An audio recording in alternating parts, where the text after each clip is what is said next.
Hello everyone, this is Caleb Simpson from ZeldaDungeon.net, and you are watching my 100% walkthrough for The Legend of Zelda Phantom Hourglass for Nintendo DS.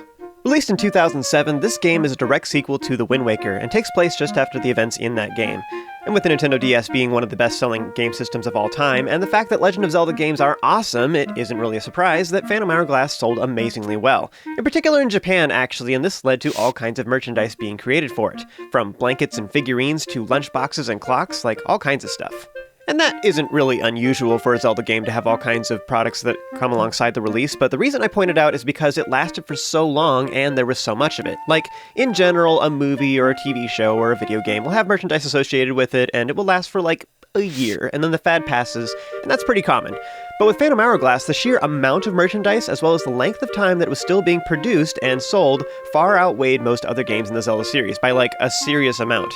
Yeah, and I think you could even buy Link plushies from Phantom Hourglass on Amazon for like 10 years after the game's release, which is crazy. Like, that is insane. And for some reason, all that stuff was still popular, like in particular in Japan, but also throughout the world in general. And I just point that out because that's very unusual, and it's part of the history and legacy of Phantom Hourglass. I was just looking on Amazon a little bit ago, and it looks like a lot of that stuff has finally died down now at long last, but yeah, it's for the longest time you could still get all that stuff. In particular, those plushies. Those things were everywhere.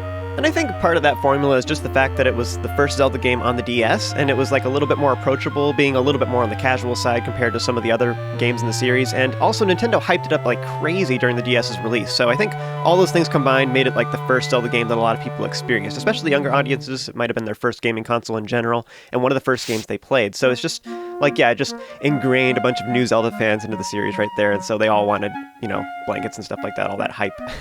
But anyways, yeah, great game, and as I just stated, it takes place just after the events in The Wind Waker, so this prologue is explaining all the events that transition us into the beginning of Phantom Hourglass. So enjoy the rest of this prologue, and I'll meet up with you guys on the beach.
I always find this first part of the game slightly amusing because these early areas is what they showed in a lot of the previews and stuff that Nintendo was showing to announce this game. And one of the first things they showed actually was a bunch of commercials from Japan of Link being controlled with the stylus and using that to move around and stuff like that. And what happened was that because that was some of the first footage we saw, a lot of fans were a little bit concerned, like unsure if this was a traditional Zelda game at all. Up until now, you've always used a controller or whatever to move around, so it was a little bit different to use the stylus. So, but the concern was online, just a general consensus was people were unsure if this was like actually a tactics game or something like that, because you issue orders and then Link follows it. So we're like, is there going to be multiple characters or something? And so far we've only seen combat. Is it just like a series of rooms where you're fighting enemies? Is there any puzzles at all? Is this a traditional Zelda game or not? Like, but as more footage came out, then our fears were put to rest, and everybody like who had gotten their hands on it to play like a press release copy or demo, whatever, was like, oh yeah, this is a Zelda game and it's awesome. So this whole training area that's talking about controls always makes me think of that whole discussion back in the day. Anyways, so you can move around by just pressing the stylus on the screen. The closer you hold it to Link, he'll walk really slowly. If you tap and hold far away, then he'll run towards the stylus instead. So when you're all done messing around, go ahead and work your way to the house in the top right corner.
Alright, so the summary of that conversation is just that we were asking Oshus about the ghost ship, and he recommended that instead we go speak with Linebeck, who is the dude who owns the boat that is on the far right side of the island.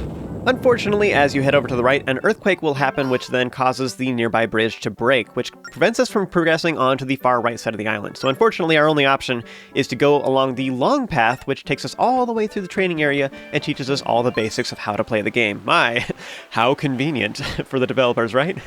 Seems a little heavy-handed to me, but okay.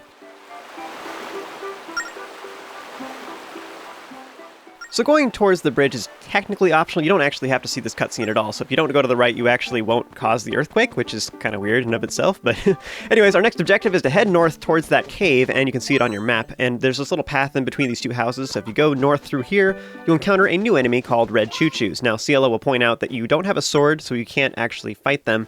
Now, that's slightly untrue in the sense that you can just walk past them. You don't actually have to fight those Choo-Choos at all. But there is some bushes along the way that will prevent us from progressing. So we're going to need a weapon to cut through those so that we can proceed to the cave. So head back south and go into the house and speak with Oshus once again.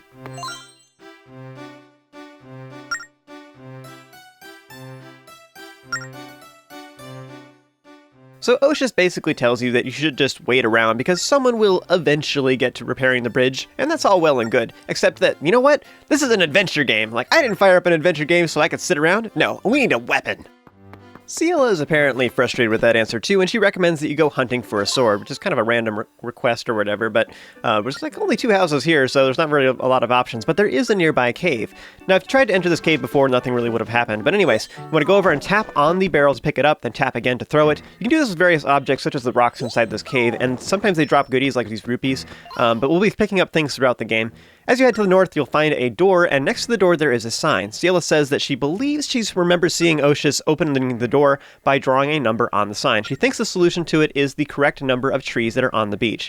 So at this point, you can go run out to the beach to go see how many trees there are, but all you need to do is tap on the sign and draw the number 7.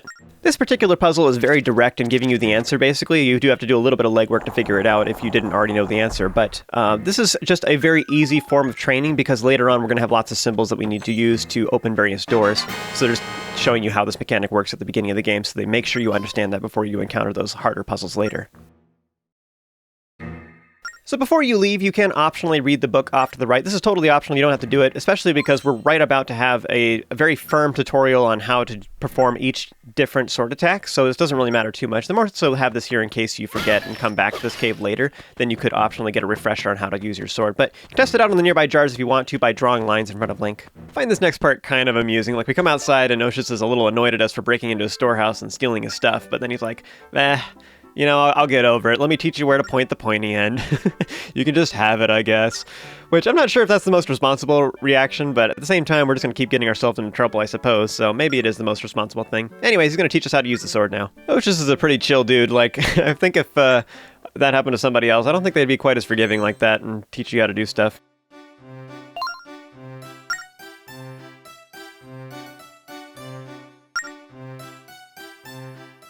The first attack he teaches you is very simple. All you have to do is tap on an enemy, and this will perform a stab if you're close enough, otherwise it will perform a jump attack if you're further away. Jump attacks actually, generally speaking, will do double damage, so you can actually kill enemies instantly if you perform a jump attack, so tapping is actually one of the best attacks you have.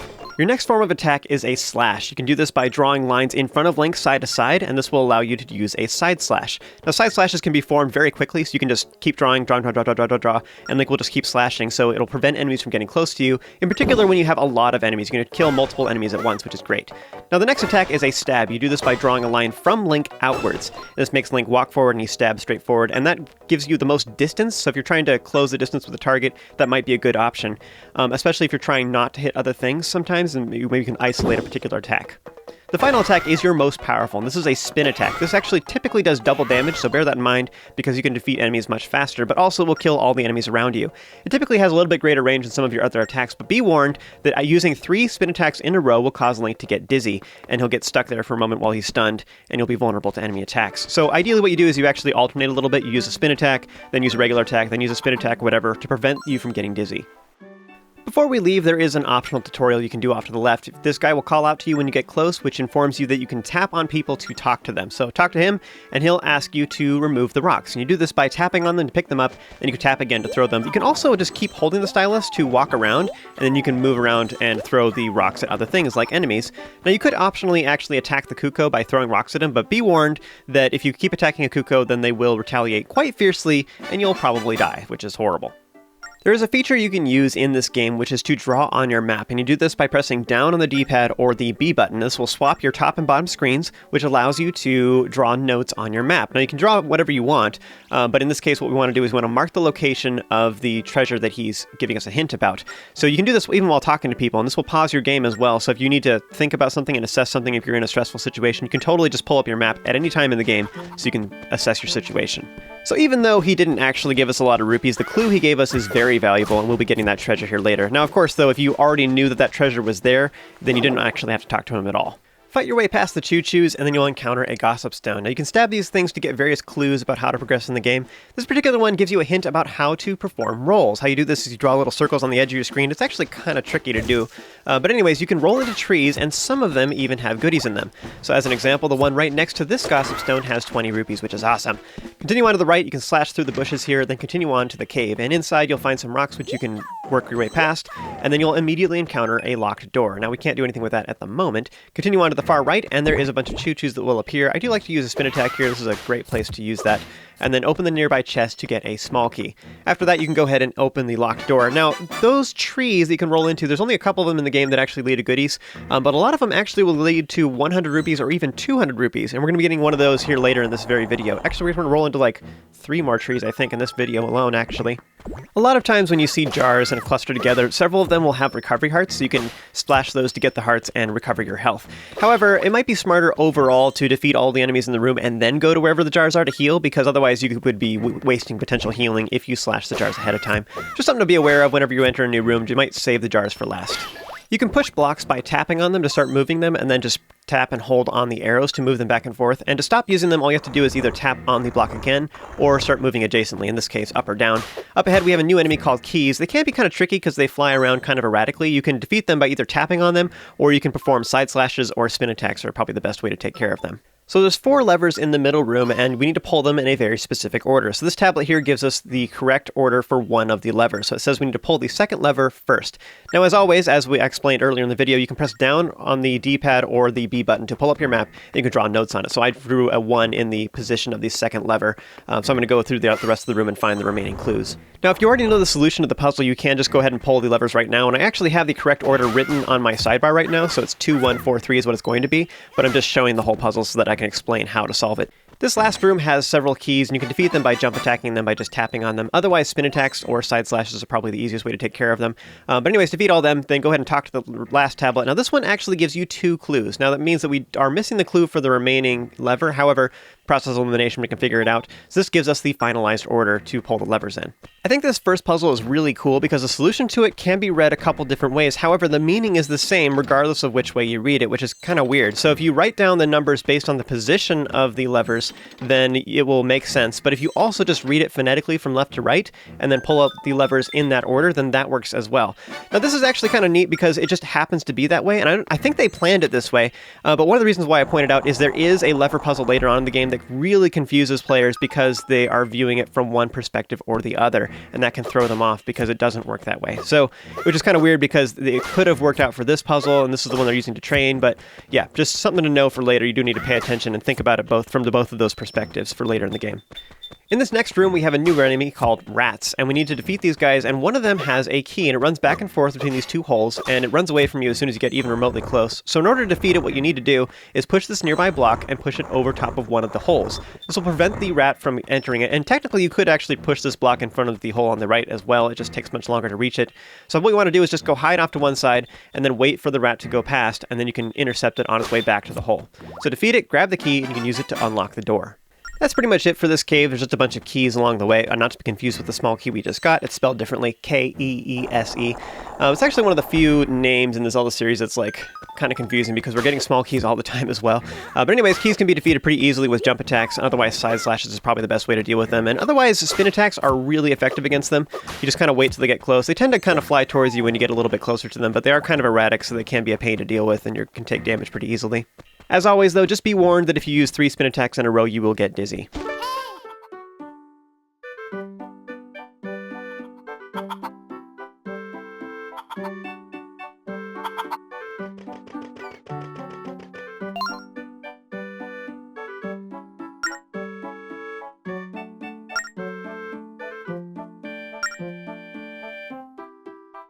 So once you exit the cave, you'll finally have this overview as well as access to this larger portion of Mercay Island. You want to continue on towards the boat in the far bottom right, where you'll meet up with a dude who isn't actually Linebeck. He's just admiring the boat and stuff, but after a little bit, he'll inform you that the last time he saw Linebeck, he thinks he saw him in the milk bar, which is the largest building in town. So head over there, and we'll get some more clues about where to find the dude.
Alright, so the milk bar owner says that Linebeck went to the temple to the far north, and you really shouldn't set foot inside the Temple of the Ocean King because it's apparently cursed, and bad things happen to you if you step into there, so you should just avoid that place at all costs. But you know what? This is an adventure game. I didn't fire up an adventure game to wait for a bridge worker from the sequel to come back and repair that bridge, or for Linebeck to come out of the temple himself. No way. We're gonna go in there ourselves because we're adventurers. So here we have a new enemy called a crow. Now these things will try and sneak up behind you and steal your rupees. The easiest way to deal with them is just run away from them and then use a spin attack and then it will kill them. Now up ahead there is a ramp, but there's unfortunately some blocks that are blocking our path. But if you look over to the right, there's actually another ramp that is clear. Like, I'm not really sure what the point was of the other ramp, but anyways, continuing onwards, on this next screen, you'll see a cracked wall. Now, we can't actually do anything with that wall at the moment. However, if you've played other Zelda games, you probably know what this signifies. You can go ahead and mark that on your map just to remind yourself for later if you like, then continue on towards the Temple of the Ocean King. So speaking of marks on the map, there is actually that mark off to the right that dude back at the beginning told us about that leads to a bunch of rupees. I will be getting that after we leave the Temple of the Ocean King, so just bear that in mind. We are going to get that before we leave.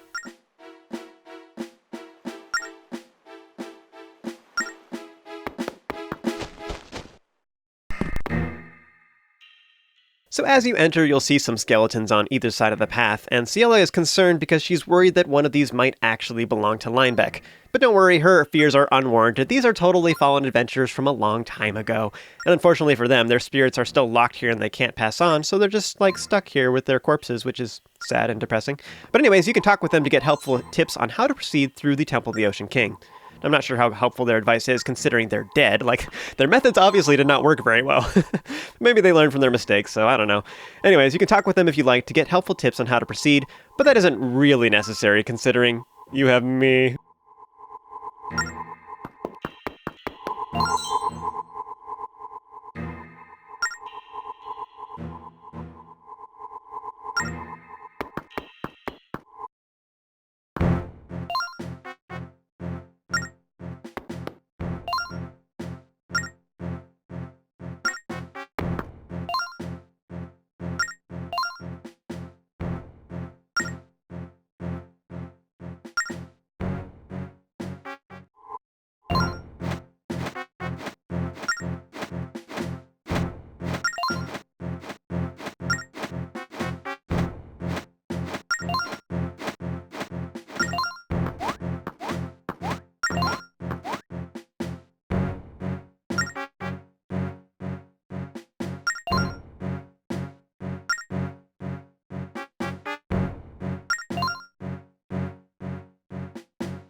Alright, short version, the temple is a vampire, and it wants to suck your blood. So in order to keep all the blood inside your body, you want to not walk on the regular floor whenever possible because the fog will kill you. So instead you want to stay on the safe zones whenever possible, so these purple tiles will not drain your life. So you want to work your way from tile to tile. You can go to the right side, I believe, to not take as much damage, but otherwise our goal is to head to the top right, where there is a chest containing nothing.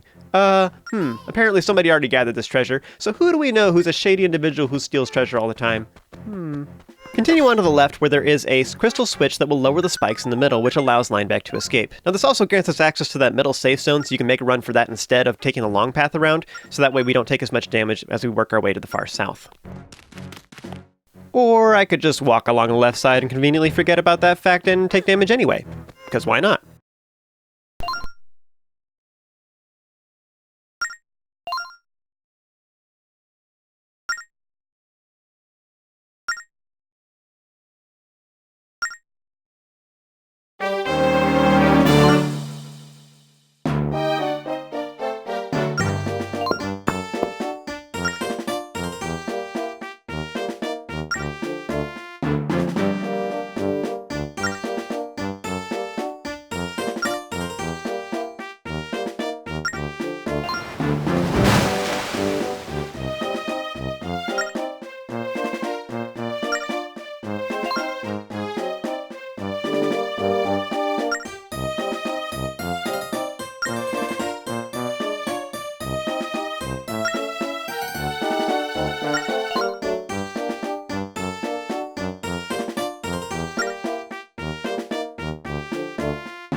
So once again, you can do the smart thing by going to the middle and using that safe zone to hop your way over to the north. Otherwise, you can take the left side and prove how much chest hair you have, how manly you are taking damage. Then continue on to the north and open the locked door with the small key that Linebeck gave us.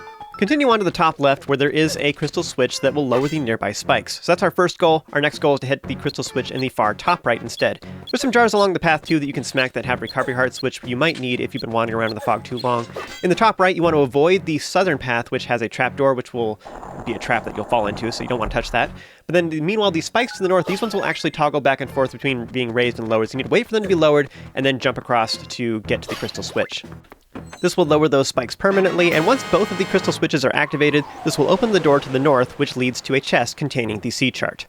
So when it comes to making video games, it's often created by a team of people. So you have this team is working on the dungeons, this team is working on character design, this team is working on puzzles specifically or whatever, and they all work together and they all have kind of the same overall vision or whatever. But there's a lot of individual flavor that you'll see in them, and sometimes certain temples are made by some people and other temples are made by other developers, kind of. They're all working together on the same team. But anyways, so when you look at that and you say, okay, well, a lot of these gameplay elements are based off of like different preferences or even past experiences of the developers themselves. So what is the theme of the Temple of the Ocean King? What is it based off of?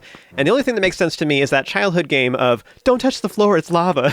Like literally that is what the Temple of the Ocean King is. So like the safe zones are like blankets or like furniture. So you're jumping from furniture to furniture to avoid stepping on the lava. And that's what the Temple of the Ocean King is, which I find really amusing.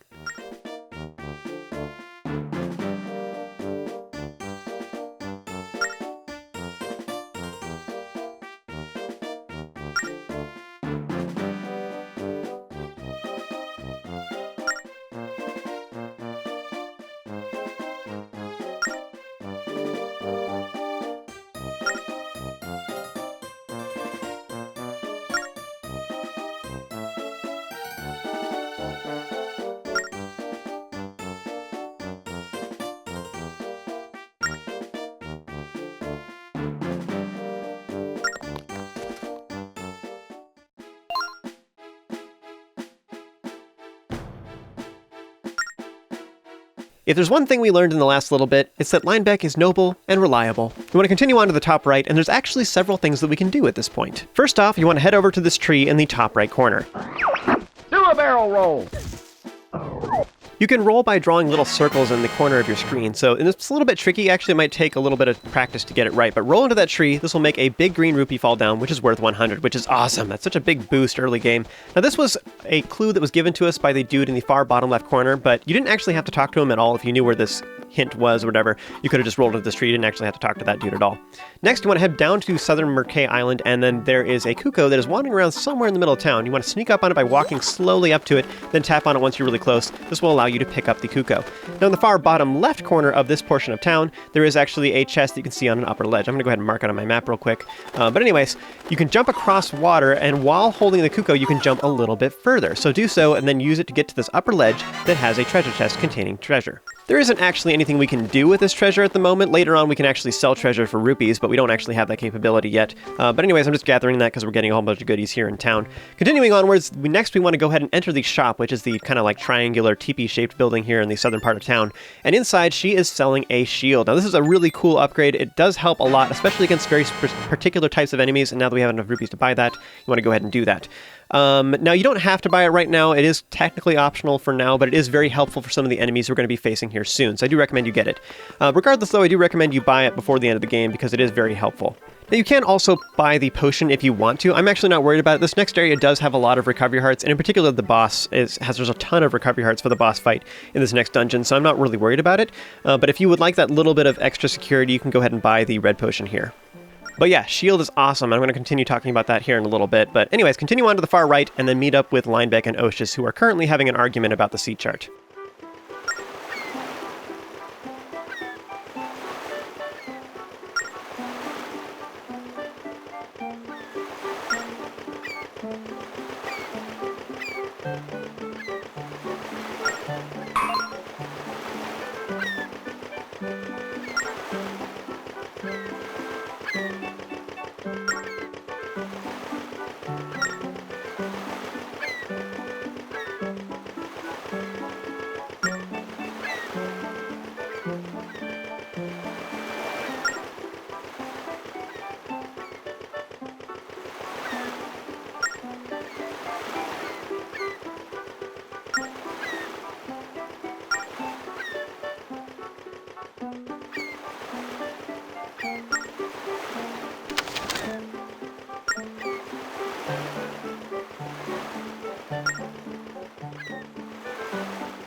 This next part's a little bit vague. You basically just need to keep scratching on the screen until you find something, but basically the bottom right corner, there's an island there that is hiding a symbol, so just keep scratching on it until you uncover the symbol completely, and this reveals our next destination.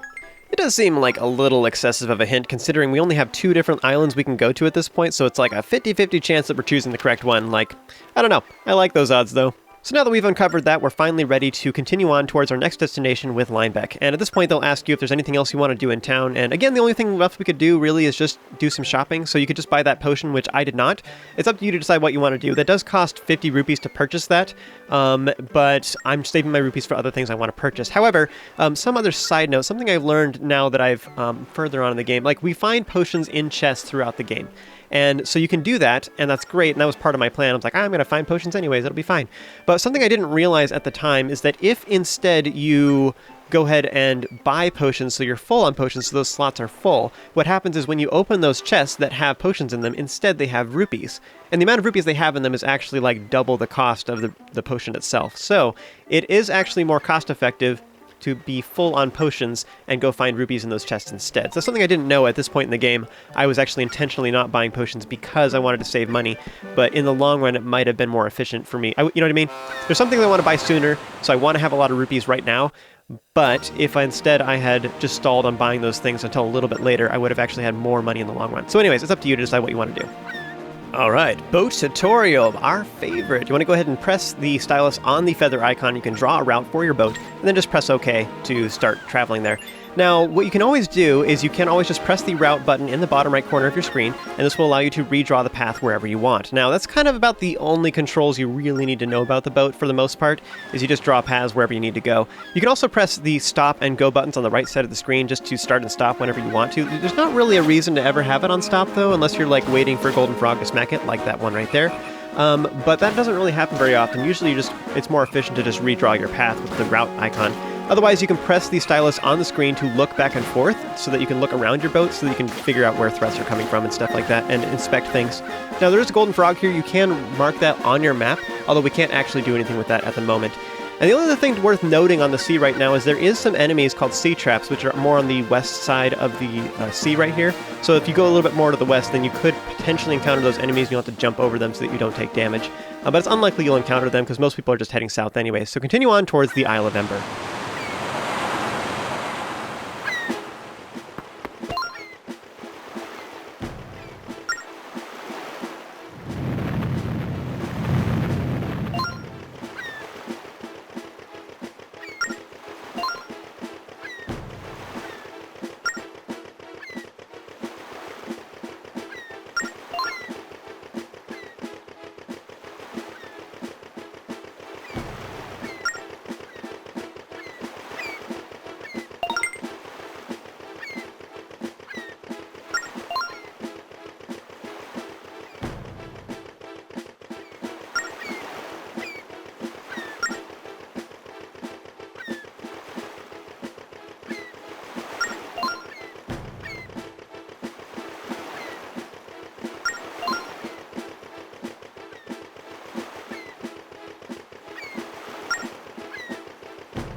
Nothing beats the fresh smell of fire and brimstone in the morning, am I right? Our next objective is to enter the northern house, and then continue on down the stairs.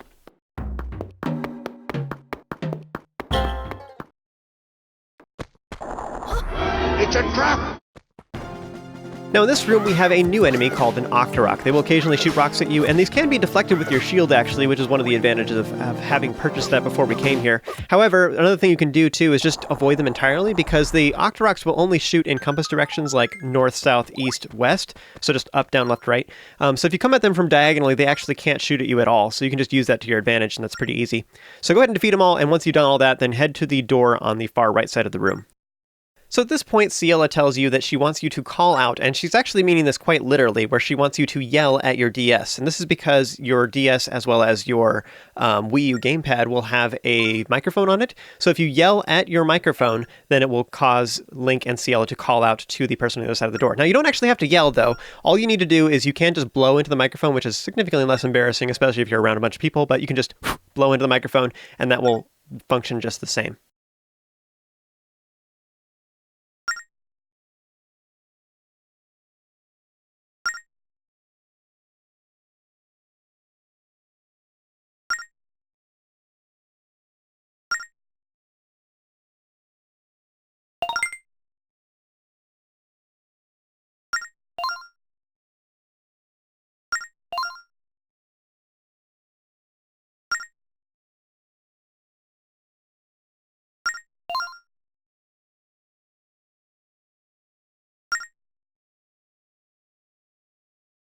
So in order to get Astrid out of the room, she says that the only person who knows how to open the door is actually her assistant, Kayo. And so that's actually kind of awkward. Like, why is it that her assistant is the only one who can open a door in her own house? Like, it doesn't make any sense at all.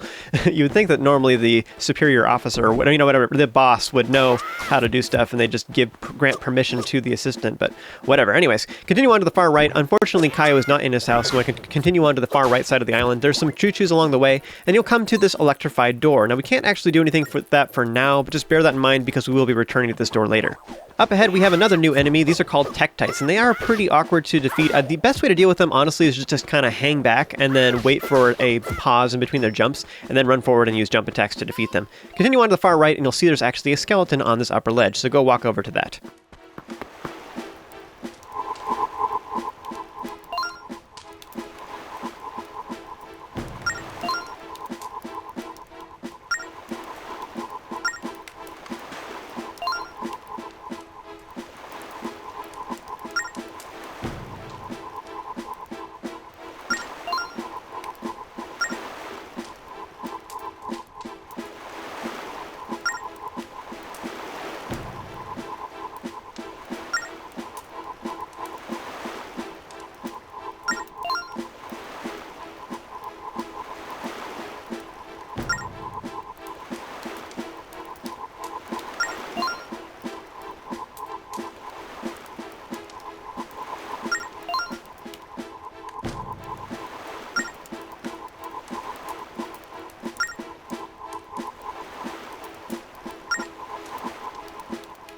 So Kayo tells us that the trick for opening the door is to mark the locations of various torches, and one of them is right here. So press down on the D-pad or the B button on your DS, and this will allow you to swap screens so you can draw little marks. Now I actually already have X's on my map to mark the locations of various treasures that I'm going to be collecting throughout this video, so I'm going to draw arrows instead for the torches just so I have a different symbol. I guess I could have drawn circles or something too, but anyways, continuing onwards, there's a new enemy up ahead called a yellow Tutu. Now these guys are electrified half the time, so you want to wait for a gap in between their attacks to attack them, or just run right past them and ignore them.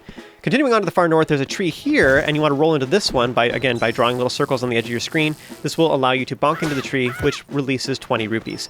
Here you'll see there's another torch right on this little platform here, so I'm going to draw an arrow pointing to this. It's not quite on that little floating island just to the side. There's actually a treasure chest on that island, but we cannot get it for now because we don't have the required items. So I will be returning here at a later time to get that.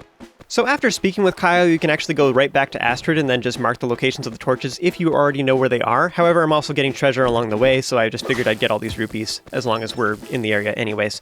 So whatever you want to do, I'm actually going to be going back up the mountain here in a little bit, so you could have gotten the treasure then. But particularly that tree to the north, we had to hop down there anyways, so that's why I was doing that. So this tree right here also has treasure, so go ahead and roll into this one, and this has 20 rupees in it as well. And if you're struggling to accomplish the roll, then don't feel bad, because that's like pretty common. They made rolling significantly easier in the sequel Spirit Tracks. You just tap on the screen in that one to roll instead. In this game, you have to do these little circles, and it's like really awkward. It might take you several tries. Once you get the hang of it, you can kind of figure it out. Anyways, the last torch is actually in Kayo's house itself. You can also optionally check out the journal on the table, in which Kayo is just expressing how much he enjoys working for Astrid. He just adores her, and he's willing to do anything for her, really, which apparently includes death. Best job ever.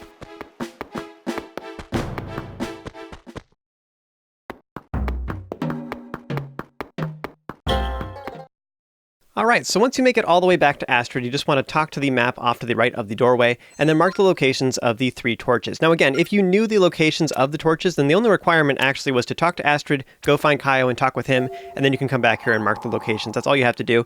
The reason I went everywhere was to show them for the walkthrough, but also to get the treasure along the way. So once you've successfully marked all the locations, this will free Astrid.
So apparently the fortune teller tells us that in order to complete the game, we need to complete various temples, which makes sense. I mean, after all, this is an adventure game.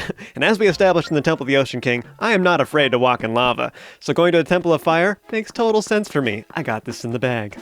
Continuing on to the right, there is that electric door of death that we saw earlier, and Astrid was kind enough to deactivate that for us, which was sweet of her. Now, I'm not really sure what the point was of it. I think it was to keep all the monsters up on the upper ledges, but they're all Tektites anyways. I think they could just jump down technically, but whatever. Go ahead and tap on the door to open it, and then continue on to the left. This is like the only door in the game that's electrified like that. All the rest of this style of doorway, anyways, you just tap on it and it immediately opens. So I'm not really sure why they felt the need to include this style of doorway in the game at all. Like, maybe it's just to like make you feel like you're progressing from room to room or something. Either that or maybe it's like to show that you've made progress. You know, as you're moving from room to room at a temple, then you're like, I've been to this room already because the door's already open. Maybe that's the thing. I don't know. Whatever. Up ahead we have more Tektites. Again, the best way to deal with these guys is wait until they jump and then rush in for the kill and stab them several times to defeat them. You know, it wouldn't be a volcano without the land itself trying to kill us. Just saying. So up ahead, I find it very interesting that we have red Tektites immediately. Like, we just met the blue variety, and now we're already facing the red type. Now, it's kind of weird, because a lot of times in Zelda games, like, you fight one type of enemy, and you fight the upgraded version of it after a couple dungeons or something. It's just kind of weird that we already have the harder version of Tektites immediately, but there's not really many Tektites throughout the rest of the game, actually. This adorable patch of grass always has a recovery heart, so murder it, take its life force, and continue on to the south. Up ahead, we have to figure out how to open this door, and there's actually a clue up ahead. So, just continuing onwards, there is a chest that has 20 rupees in it, which is awesome. And further on, there is a tablet that tells you need to blow out the candles in order to open the door. So how this works is you have to have Link stand right next to the candle and face towards it, and then just blow into your DS microphone or the microphone on your Wii U gamepad. And technically, you know, it was the same mechanic as we opened the door with Astrid, so you could actually just yell at the candle, and that would work as well, which is kind of a weird picture. Can you imagine somebody just screaming at their birthday cake to blow out the candles? Anyway, so blow out both the candles, this will open the door, which allows us to enter the temple. That's the end of this video, folks. Join me for the next one where we'll enter the Temple of Fire. I do have one other exciting piece of information for you guys, and that is that simultaneously, as these videos are going up right now, I'm also uploading a Skyward Sword video walkthrough over on my personal channel over at Caleb Simpson TV. So you can go check that out, and that's all awesome. Skyward Sword is actually one of my favorite games of all time, so I'm really excited for this project. I've been wanting to do this for so long, so it's like really exciting for me. So yeah, if you enjoyed this video and you'd like some more, then be sure to swing over to my channel as well, where there's more of the same. As always, like, subscribe, and check out our other socials as well. And as always, if you're watching this on YouTube, there'll be links to all that stuff in the description, both for Zelda Dungeon as well as myself. Thank you so much for watching. I want you to have an awesome day.